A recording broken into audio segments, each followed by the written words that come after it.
Namo tassa bhagavato arahato sama sambuddhassa. Namo tassa bhagavato arahato sama sambuddhassa.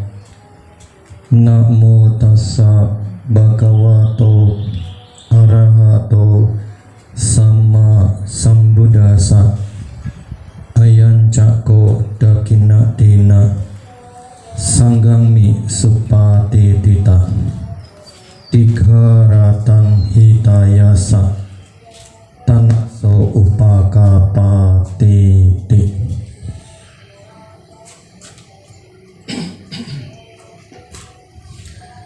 Uso Biku Santadiro yang saya hormati, Semanera Indawiryo, Romo, Andita dan Pacarika, serta Bapak Ibu saudara sekalian. Pada pagi hari ini bersama kita melakukan kewajiban sebagai umat Buddha, melakukan puja bakti, memberikan penghormatan kepada Tiratana, Buddha, Dhamma, dan Sangha. Pagi hari ini juga puja bakti kita lakukan. Puja bakti pelimpahan jasa, puja bakti patidana yang kita tujukan kepada mendiang sanak keluarga leluhur kita, dan juga limpahan jasa yang kita tujukan kepada para pahlawan yang telah gugur dalam memperjuangkan kemerdekaan, kepada para petugas medis yang telah berupaya keras membantu dalam penanganan COVID-19, dan juga kepada semua makhluk yang membutuhkan jasa dan memiliki ikatan karma dengan kita. Semoga jasa baik ini melimpah kepada mereka semua. Semoga mereka mengetahui dan ikut bahagia, sehingga ini menjadi kondisi bagi mereka untuk bila mana ada dalam kondisi kelahiran yang kurang menguntungkan, kebaikan yang kita lakukan dan direspon dengan baik oleh mereka akan menjadi kondisi bagi mereka untuk dapat lahir kembali di alam yang bahagia. Bapak Ibu sekalian, dalam budaya masyarakat kita kerap kali melakukan upacara.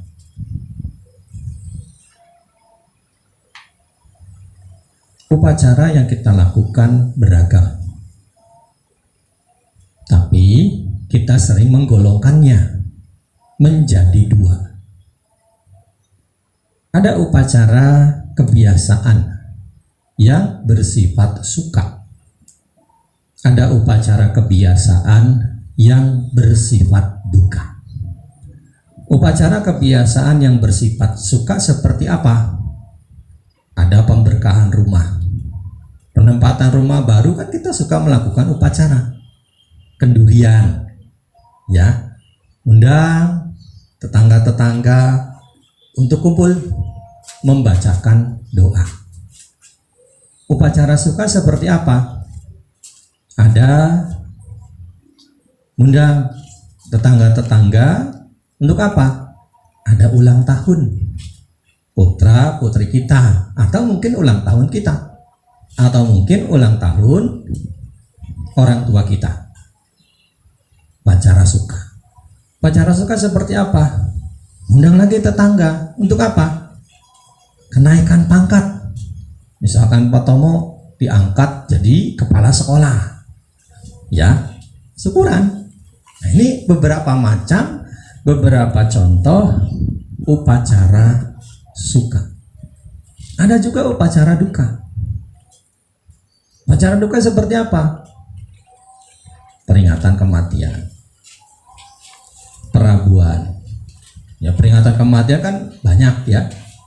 Ada 3 hari setelah meninggal, ada pada saat hari meninggal, ada pada saat hari pemakaman, ada 7 hari setelah meninggal, ada yang 40 hari setelah meninggal, ada yang 49 hari setelah meninggal, ada yang 100 hari, ada yang setahun, 2 tahun, 3 tahun, bahkan lebih. Nah, ini upacara duka. Ya, jadi ada upacara suka, ada upacara duka. Nah, Bapak Ibu sekalian, selain yang telah disebutkan tadi, upacara suka yang lain adalah lebih gembira dari sekedar pindah rumah, lebih gembira daripada sekedar ulang tahun, lebih gembira daripada sekedar kenaikan pangkat. Apa? Pernikahan. Ya kan? Pak Tomo lagi nikah, seneng nggak? Seneng. Ya. Gembira mana sama naik pangkat? Nah, senang nikah. Ya, kenapa? Ya, lebih senang menikah. Kenapa? Karena kan ingin menempuh kehidupan baru, berumah tangga, meneruskan keturunan. Salah satu tujuannya. Ya, ya tentu ini juga harus ditopang dengan kenaikan pangkat, ya kan? Kalau nggak naik pangkat kan susah juga ya, biaya hidupnya tinggi nanti. Ya. Jadi ini juga harus ditopang dengan prestasi. Nah, Bapak Ibu sekalian, dalam upacara ritual pernikahan biasanya, ya, ini kalau di Tiongkok kuno, tapi sebenarnya di Indonesia sekarang dipakai oleh masyarakat umum juga. Ya, ketika mau pesta pernikahan biasanya kita pasang bunyi-bunyian. Ya, pakai petasan nggak dulu Pak Tomo? Nggak, tapi sekarang masih ada ya. Kan kadang-kadang kalau kita dengar petasan ranceng itu ya, wah, pasti pikiran kita ada yang nikahan, ya kan? Ketika kita dengar, wah, ada yang kitanan. Nah, sampai sekarang kan dipakai. Ternyata ini budayanya dari Tiongkok kuno, ya. Tapi ini dipakai oleh masyarakat Indonesia sampai sekarang. Ya, jadi ini budayanya dari Tiongkok kuno.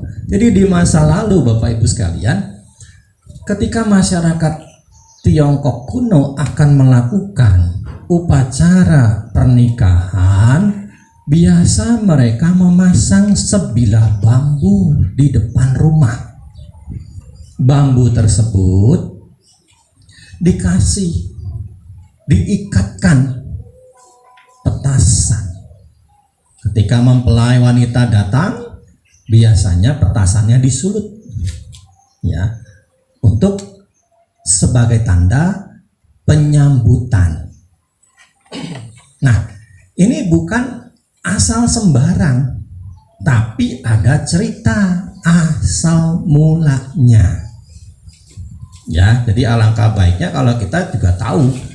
Ya, nanti kalau ditanya, ya seperti tadi sudah disebutkan, dalam budaya masyarakat Indonesia pun kalau ada pesta pernikahan, ada pesta khitanan, ada pembakaran petasan, ya, petasan ranceng, petasan yang berentet. Nah, ini kita harus ketahui cerita asal mulanya gimana, harus kita pahami. Jadi kalau nanti ditanya kenapa pakai petasan, kita bisa menerangkan, kita bisa tahu asal mulanya, kita bisa menceritakan. Nah, saat itu keluarga Wang akan menikahkan putranya. Segala persiapan sudah dilakukan. Di jalan terlihat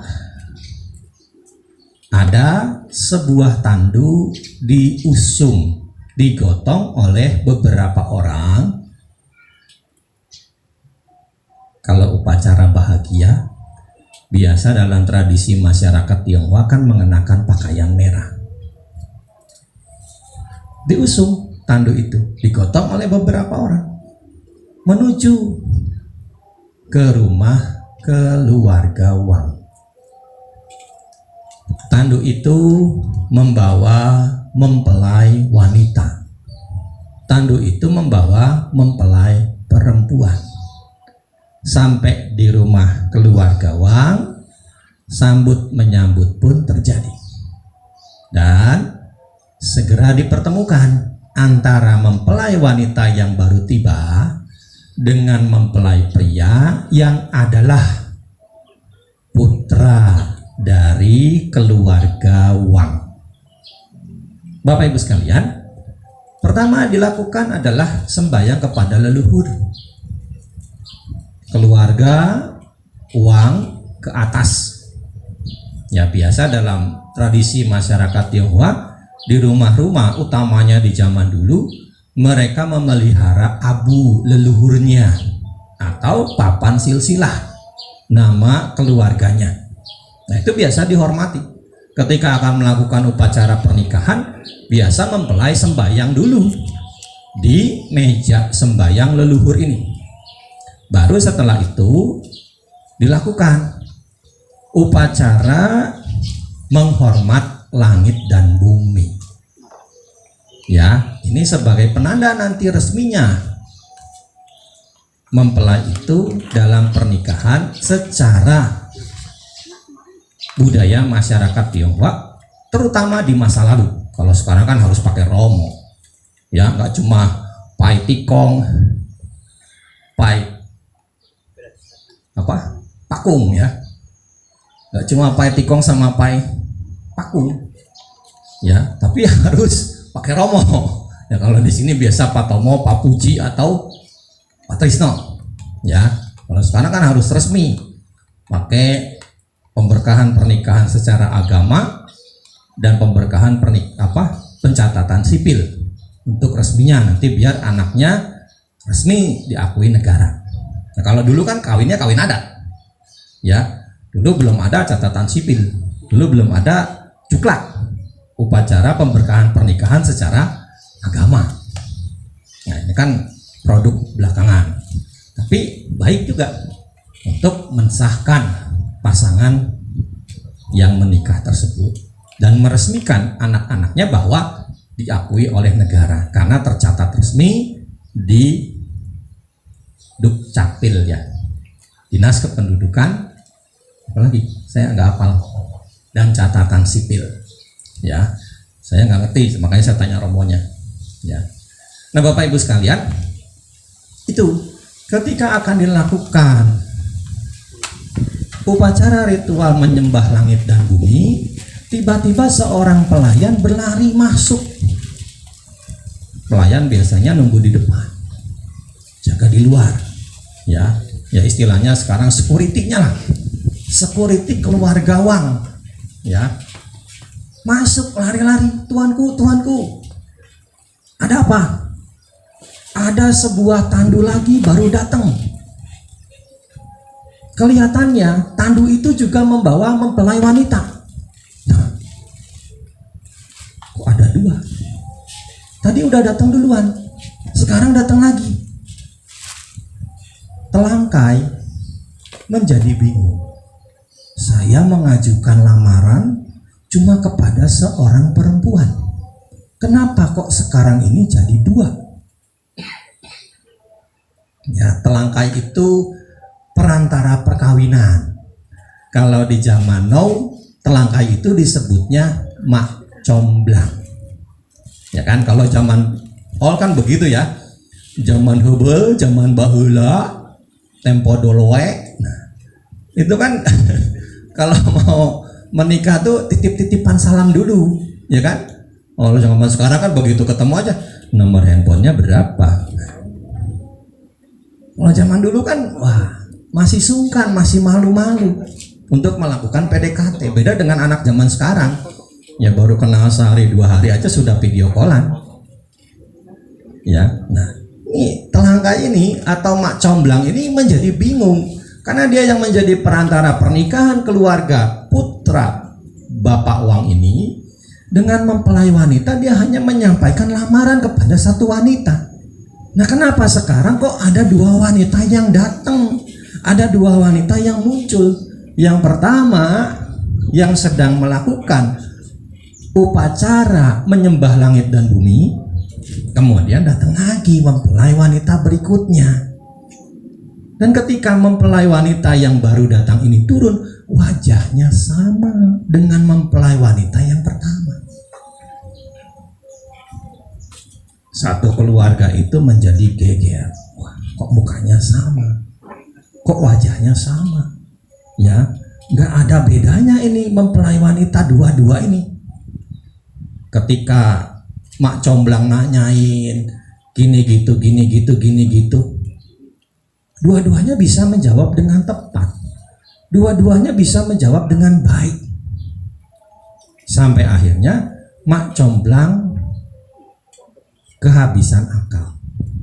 Nah, Bapak Ibu sekalian, di masa lalu kalau ada sebuah persoalan yang belum selesai di rumah, biasanya dibawa ke pemimpin daerah, biasanya dibawa ke kepala daerah. Nah, maka persoalan ini pemecahannya minta bantuan bupati. Ya, di masa lalu kan penduduk nggak sebanyak sekarang, dan di masa lalu belum terjadi COVID seperti sekarang. Ya, kalau sekarang kan pemerintah sedang sibuk ngurusin penanganan COVID dan juga ngurusin bagaimana ekonomi bisa tetap berjalan. Ya, jadi zaman dulu itu dibawa ke bupati, ke kepala daerah. Untuk apa? Minta penyelesaiannya. Minta tata cara atau solusi biar persoalan ini bisa teratasi. Nah, Bapak Ibu sekalian, bupati juga bingung. Kenapa? Karena melihat dua mempelai perempuan ini semuanya sama. Dan ketika bupati ini menanyakan ini itu, mereka juga bisa menjawab yang sama. Kedua wanita itu mengaku bahwa sayalah mempelai perempuannya. Sayalah calon istri dari anak Bapak Wang. Nah, Bapak Ibu sekalian, biasa kalau perempuan berantem itu kan awal-awal itu rebutan omong ya. Ya kan? Kayak siapa itu yang sekarang lagi booming, lagi viral? Wong urip iku kudu selotip. Atau mau ingat gak? Nah, Bu Tejo sama siapa satu lagi? Bu Diah ya. Nah, ya. Jadi kita harus juga update, Bapak Ibu sekalian, harus update apa yang viral di masyarakat. Ya, jadi wong urip iku kudu selotip ya. Nah, selotip itu kan isolasi. Apa kalau selotip bahasa Jawanya maknanya? Isolasi bukan?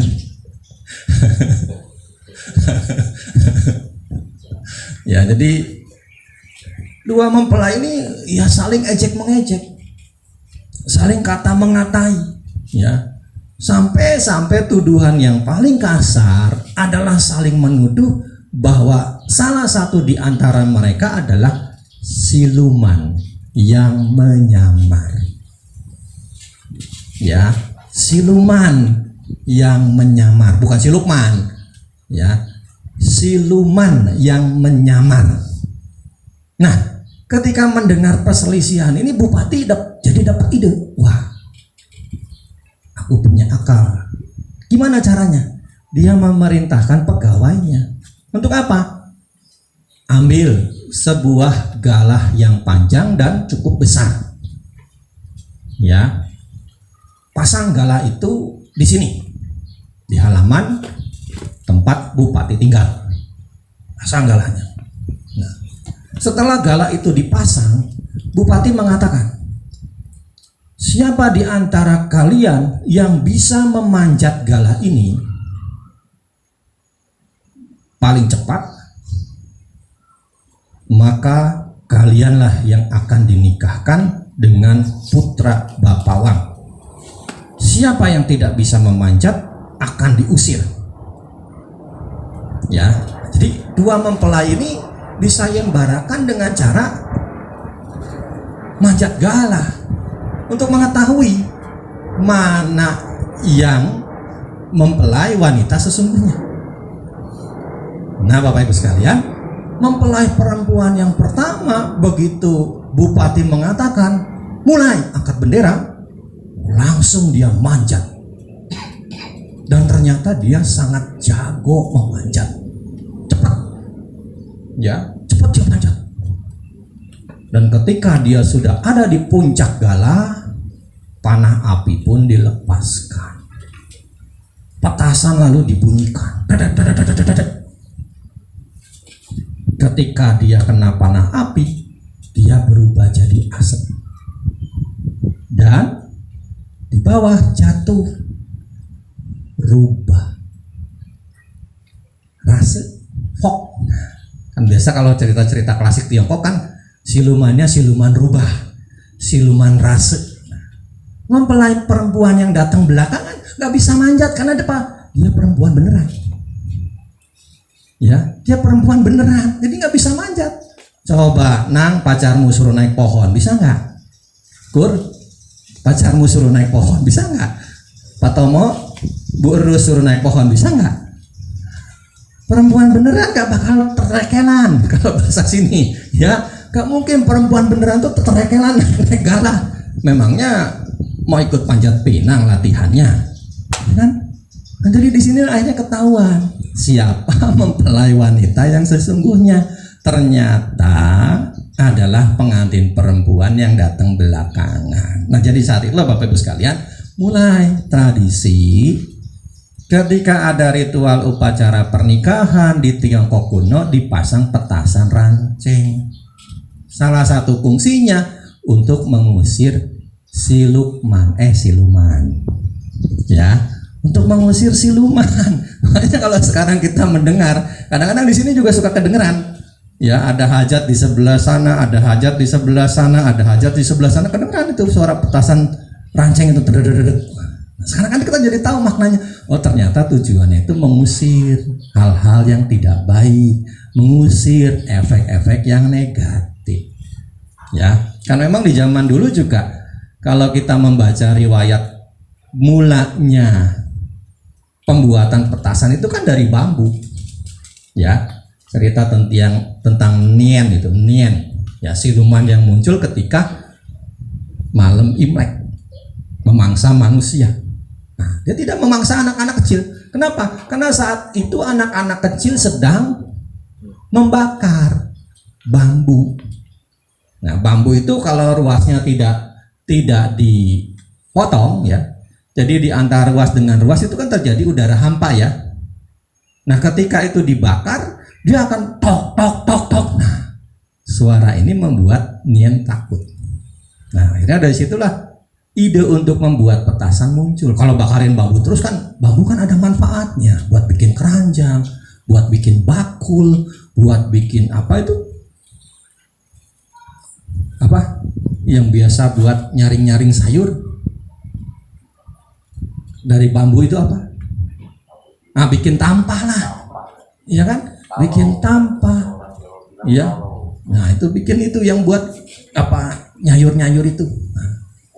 Nah, kukusan, bakul, apalah pokoknya. Ya, bobokok, ya, bikin bobokok, ya kan? Bobokok itu bakul nasi ala orang Sunda. Nah, Bapak Ibu sekalian, jadi bambu itu ada fungsinya. Nah, saat itu masyarakat berpikir, waduh, kalau bambu dibakarin terus, bambu kan banyak manfaatnya buat kita. Akhirnya ditemukan belerang, dibungkus pakai kertas, dikasih sumbu untuk dibuat petasan. Nah, itu tradisi bikin petasan dan tradisi masang petasan ketika ada sebuah upacara perkawinan, ketika ada sebuah upacara khitanan. Nah, Bapak Ibu sekalian, petasan itu akan menyala kalau kita sulut dengan api. berbicara tentang api di dalam kitab suci Anguttara Nikaya Sattaka Nipata Pali, Sang Buddha menjelaskan ada 2 sutta. Sebenarnya ada banyak sutta sih. Di zaman Sang Buddha juga ada banyak orang namanya itu pakai nama api. Ya, ada Agidata. Agidata juga banyak, nggak cuma 1 orang.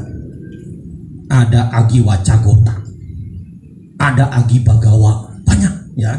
Jadi nggak cuma 1 orang yang pakai namanya api.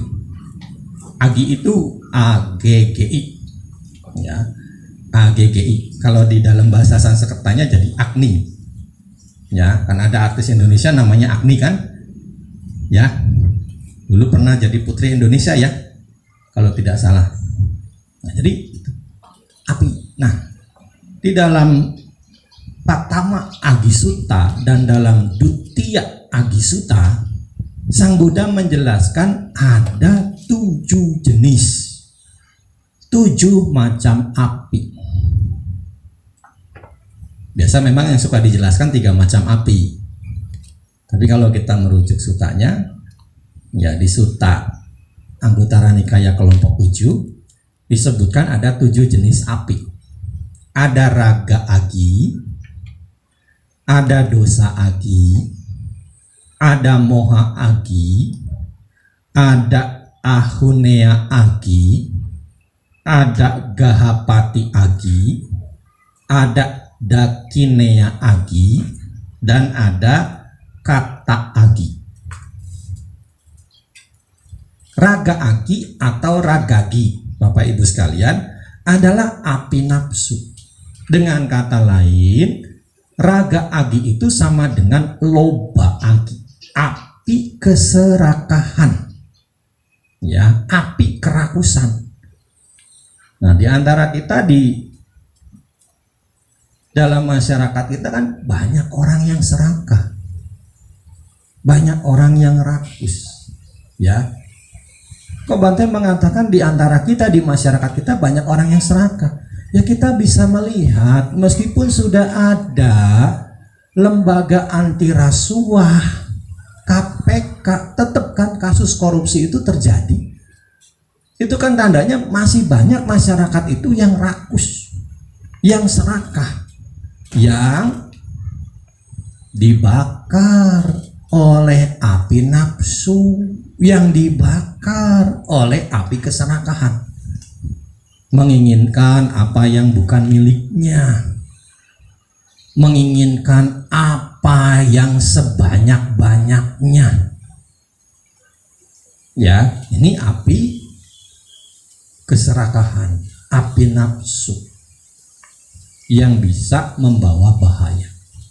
Kemudian ada api kebencian, dosa agi, ya, dosagi, ya, dosa agi.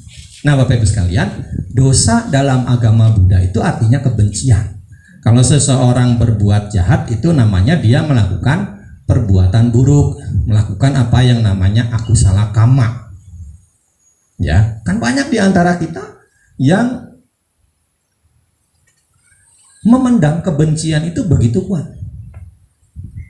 Ya, kalau kita lihat ranah politik di negara ini kan banyak orang yang penuh dengan kebencian, menebarkan hasutan-hasutan, berita-berita bohong, ya kan? Selama pandemi COVID ini aja, kalau dihitung-hitung dari Januari sampai ke bulan Juli kemarin, ya, saya menyimak beberapa webinar ya tentang pandemi dan infodemi. Ya, infodemi itu berita yang salah, berita yang keliru tentang pandemi yang disebarkan dengan sengaja. Jadi memang sengaja melakukan apa yang namanya disinformasi, ya, melakukan informasi yang salah, informasi yang keliru tentang COVID, ya. Ya, seperti sekarang ada vaksinnya aja kan juga dijadikan alat politis, ya kan? Dari Cina katanya, padahal yang dibeli itu teknologinya, Ya, jadi bukan vaksinnya yang dari sono, di kita dikembangkan lagi, ya. Karena kan kita ketahui virus COVID itu sudah mutasi berapa kali, kan di setiap negara itu beda-beda, ya, beda-beda COVID yang ada yang mewabah itu. Ya, jadi disesuaikan dengan kondisi satu negara tersebut. Nah, Bapak Ibu sekalian, ya, jadi ini motif-motifnya kan motif-motif didasari oleh kebencian. Nah, ini satu tindakan yang keliru, satu tindakan yang salah. Ya, jadi mereka dibakar oleh api kebencian. Nah, kadang-kadang kan banyak kalau kita mendengar itu karena saking bencinya sampai bikin ancaman, awas, aku tunggu kamu di neraka. Ya, jadi seperti cerita film silat itu mah. Ya, jadi sampai kayak begitu itu. Kadang-kadang kalau orang udah benci itu. Ya, jadi hati-hati kita ini jangan sampai terbakar oleh api kebencian. Kemudian ada moha agi, api kebodohan batin atau api delusi. Ya, Bapak Ibu sekalian, banyak di antara kita juga masih punya pandangan-pandangan keliru. Banyak di antara kita masih punya pandangan-pandangan salah. Seperti apa? Menganggap berbuat jahat itu baik. Ya kan? Apa dasarnya? Karena kebodohan. Karena delusinya kuat. Menganggap sesuatu yang baik itu salah. Yang salah itu dianggap benar. Nah, ini kan karena apa? Kebodohan. Ya, karena kebodohan. Kan banyak di antara kita ini kadang-kadang nggak ngerti bukan nanya. Nggak ngerti langsung komen. Ya kan? Kalau nggak ngerti kan hendaknya menanyakan. Ya, kalau nggak ngerti hendaknya mencari tahu. Ya, mencari tahu. Jadi jangan langsung kita ini memberi komentar. Udah nggak tahu langsung kasih komen. Apa motivasinya? Kebodohan.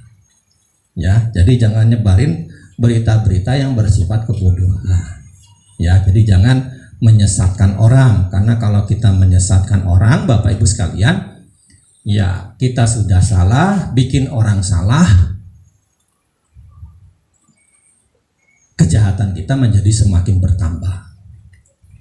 Ya, jadi di dalam Dhammapada akan disebutkan seperti air yang dijatuhkan setetes demi setetes akan memenuhi tempayan.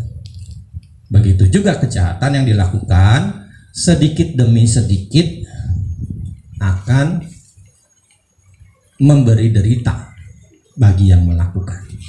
Nah, ini 3 macam api yang pertama. Sang Buddha mengatakan bahwa 3 api ini, Bapak Ibu sekalian, harus ditinggalkan, harus dihindari, tidak seharusnya dilatih. Ya, jadi api kebencian, api keserakahan, api kebodohan batin itu harus ditinggalkan, harus dihindari, tidak seharusnya dilatih.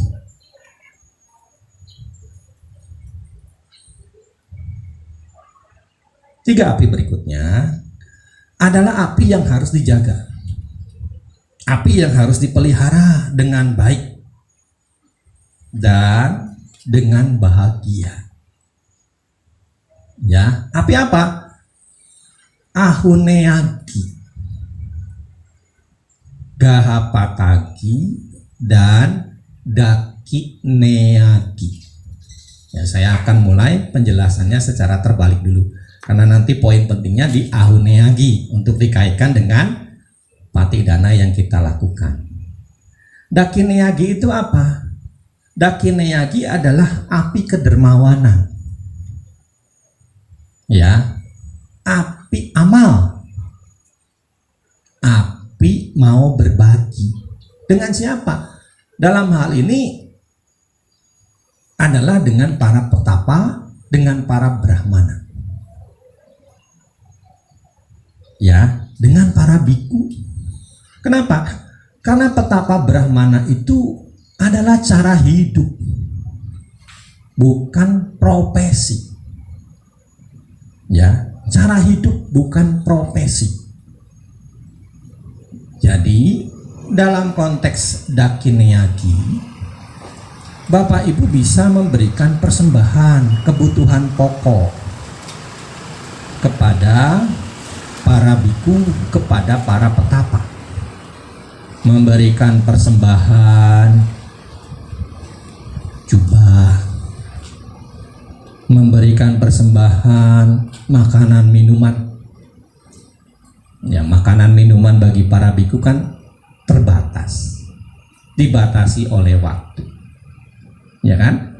Tidak bisa sembarangan waktu memberi makanan minuman kepada para biku.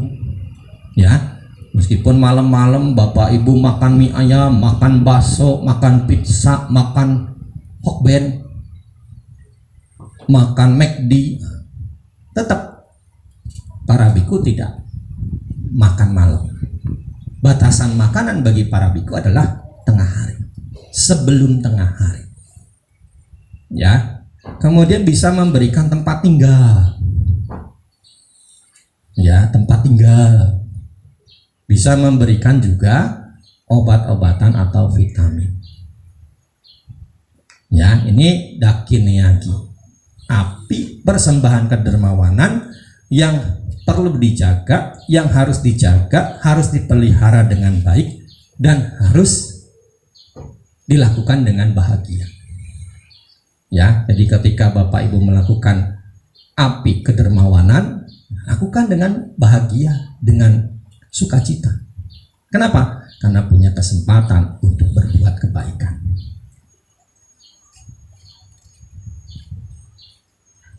Yang kedua adalah gaha tatagi, api perumah tangga.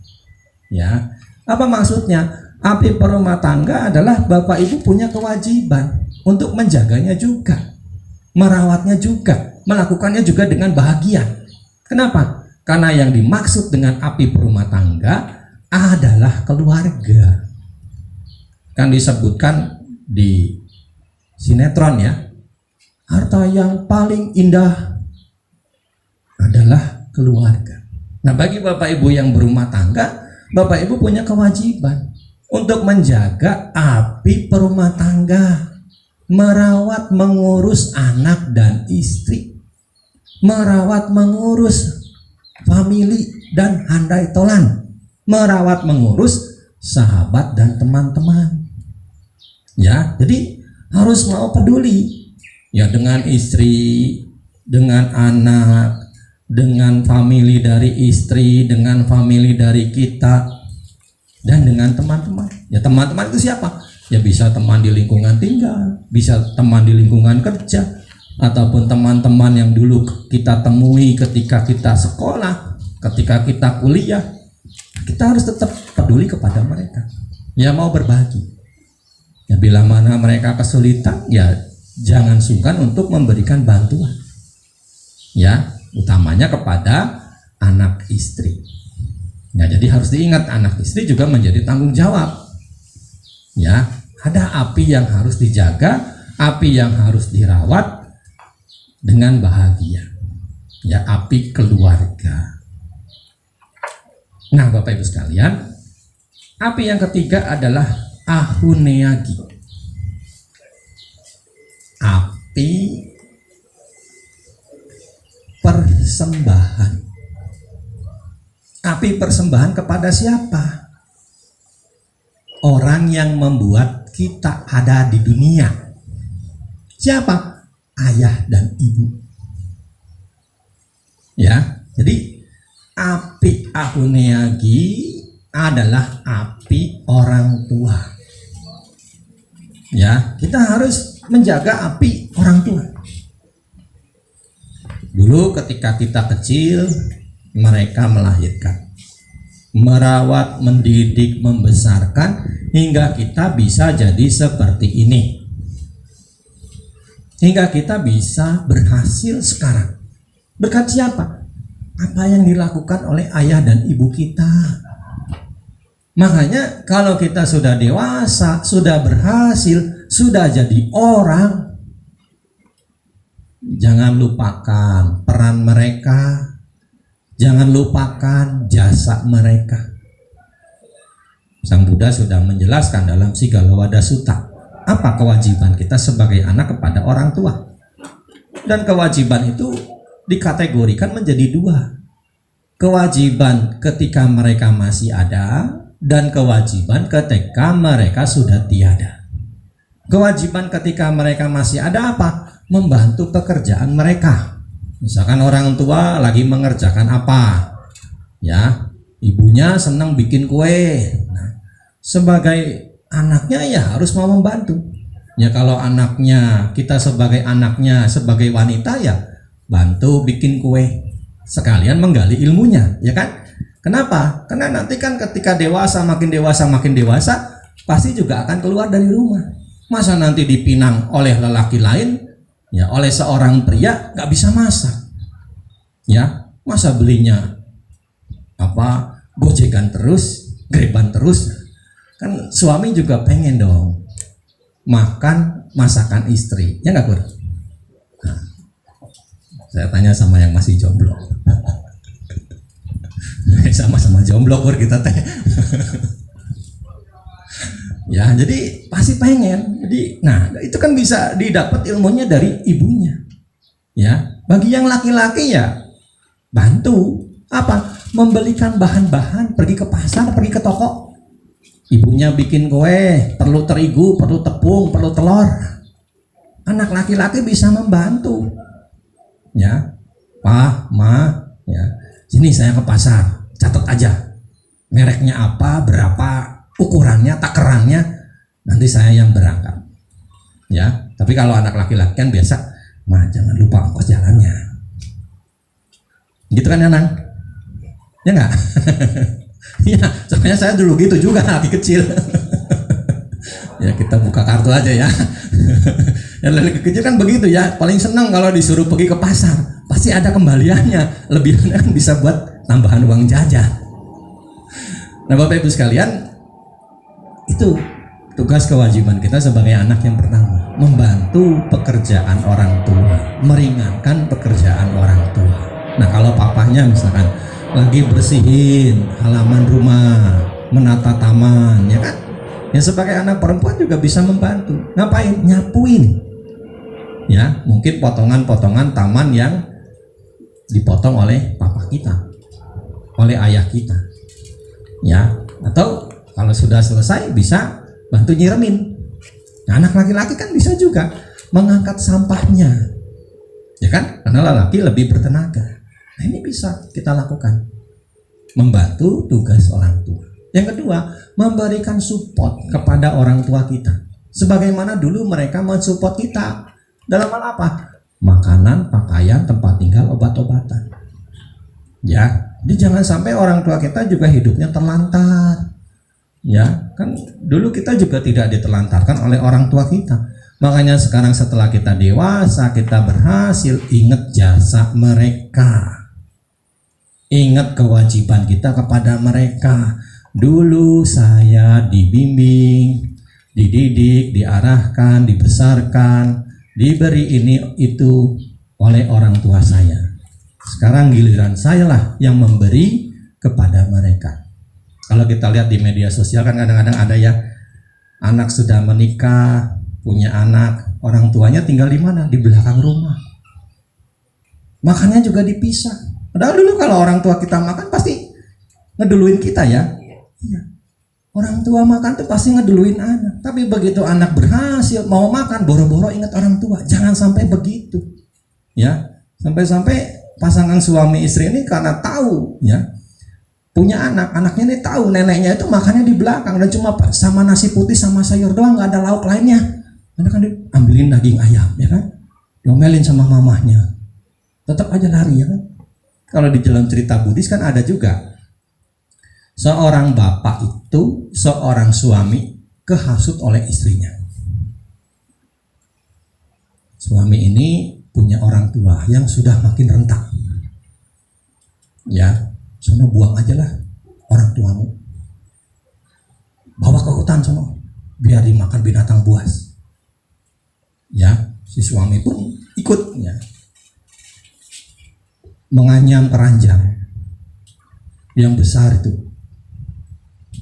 Nah, ketika si suami ini sedang menganyam keranjang, anaknya yang masih kecil itu nanya, "Pah, lagi bikin apa?" "Papa lagi bikin keranjang." "Buat apa, Pah?" "Buat membuang nenek dan kakekmu ke pinggir hutan." Anaknya yang kecil ini kemudian menyahut, "Pah, nanti kalau keranjang ini sudah dipakai buat membuang nenek dan kakek, jangan lupa ya Pak, keranjang ini dibawa pulang lagi." "Lo buat apa?" "Buat nanti kalau saya udah gede, papa tua, saya yang pakai keranjang ini buat buang papa mama." Nah, dari situ aja orang tuanya sadar. Nah, Bapak Ibu sekalian, jangan sampai kita seperti itu. Ingat dulu, kita ini disupport sedemikian banyak oleh ayah dan ibu kita. Jangan lupakan mereka, ya. Makanan yang dulu kita dapatkan, papa mama kita yang upayakan, ya. Tempat tinggal yang dulu kita dapatkan, papa mama kita yang upayakan. Baju yang kita pakai, papa mama kita yang upayakan. Sekarang setelah kita berhasil, giliran kita untuk memberikan itu semua kepada mereka. Kalau memang kita mampu, Bapak Ibu sekalian, ajaklah orang tua kita agar lebih punya keyakinan kuat kepada Buddha Dhamma Sangha. Dengan cara bagaimana? Pergi mengunjungi tempat-tempat suci Sang Buddha. Ya, ini yang kedua. Yang ketiga, menjaga nama baik keluarga. Ya, jadi setelah orang tua tiada, jangan sampai kita ini berantem dengan pokok cici kita. Kadang-kadang ketika orang tua masih ada pun kita suka berantem, ya. Ini kan menjadi beban buat orang tua. Kalau ini sampai terembus keluar, yang malu siapa? Bukan cuma kita saja yang malu, orang tua kita juga menjadi malu, ya. Jadi jangan sampai menggugat peninggalan orang tua. Ya, ini kan lagi rame ya, menggugat peninggalan orang tua karena hartanya banyak, konglomerat. Nah, jadi jangan sampai terjadi seperti itu. Jagalah nama baik keluarga, jagalah nama baik orang tua kita, karena kita adalah anak-anaknya yang memang penerusnya. Yang keempat, jadikan diri kita pantas untuk meneruskan apa yang telah dirintis, diupayakan oleh orang tua kita. Orang tua kita punya bisnis apa, teruskan, bukan malah dibangkrutkan, ya. Orang tua kita punya kebajikan apa, teruskan, jangan malah ditinggalkan. Ini yang keempat. Yang kelima, yang terakhir, setelah mereka tiada, ya, kita melakukan kebajikan dan melimpahkan jasa untuk mereka. Ya, seperti yang pada pagi hari ini kita lakukan, ya. Seperti yang pagi hari ini kita lakukan. Kalau di rumah mungkin Bapak Ibu yang keturunan Tionghoa sudah atau sedang bersiap melakukan sembahyang Syoko. Ya, kita di sini melakukan patidhana, pelimpahan jasa. Di rumah tidak ada yang cerita, tidak ada yang kasih pengarahan. Tapi kalau di wihara ada yang cerita, ada yang kasih pengarahan. Ya, biar penghormatan, bakti, cinta kasih kepada leluhurnya atau keluarga yang sudah meninggal itu bisa lebih terarah. Ya, bisa lebih terarah. Ada cara yang tepat untuk membantu mereka. Ada cara yang tepat untuk menunjukkan kasih sayang kita kepada mereka dengan melimpahkan jasa kita. Ya, seperti yang kali ini kita lakukan, dan mungkin juga di beberapa wihara lain juga ada yang melakukan di hari ini ataupun nanti sore ataupun minggu depan ataupun beberapa minggu ke depan. Ya, jadi ini sudah masuk bulan 7 secara penanggalan Imlek. Jadi penanggalan 7 bulan 7 secara penanggalan Imlek itu kan diyakini sebagai waktu yang tepat untuk melakukan ritual upacara sembahyang bagi mereka yang telah meninggal. Sesungguhnya utamanya adalah kepada mereka yang menjadi makhluk-makhluk terlantar. Ya, Mereka menjadi terlantar karena generasi keturunannya habis atau meninggalkan keyakinan leluhur, sehingga tidak lagi mengingat leluhurnya. Nah, makanya kita melakukan patidana ini. Nah, jadi ini api yang harus dirawat, yang harus dijaga, yang harus dipelihara dan dilakukan dengan bahagia.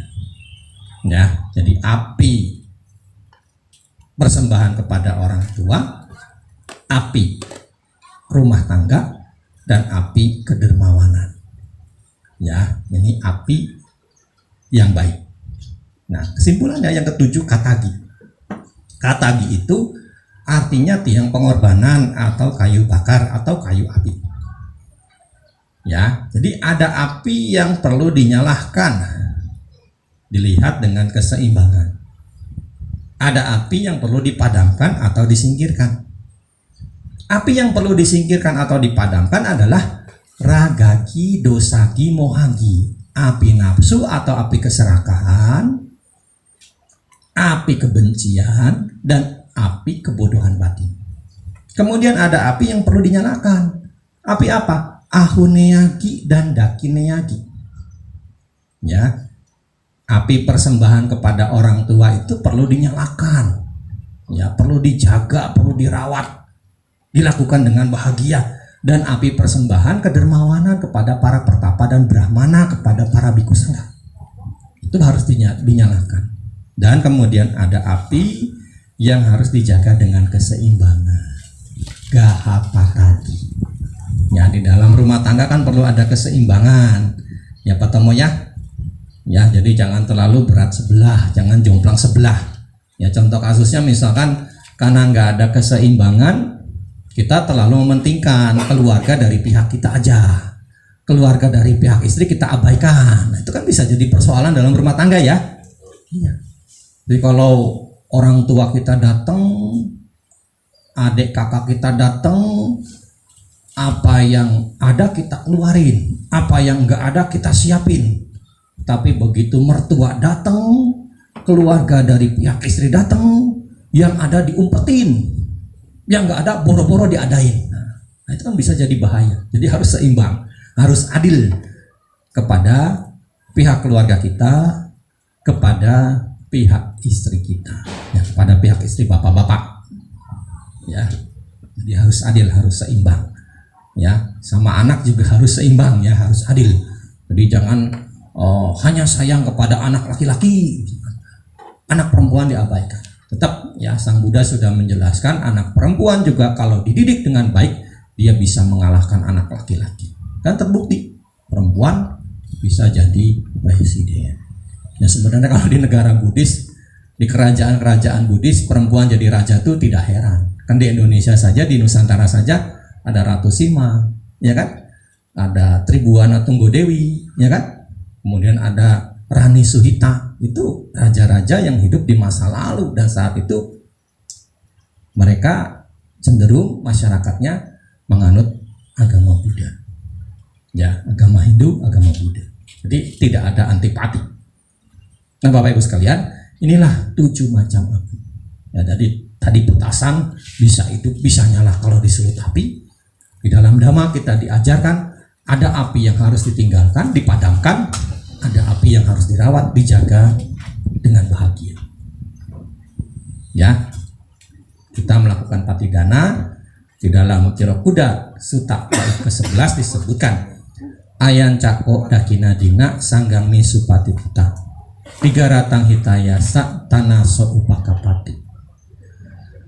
Persembahan yang telah dihaturkan ini, yang disajikan dengan baik kepada sangga, akan segera bermanfaat ke para mendiang sepanjang waktu yang lama. Jadi kebajikan yang kita lakukan kepada sebuah komunitas, kepada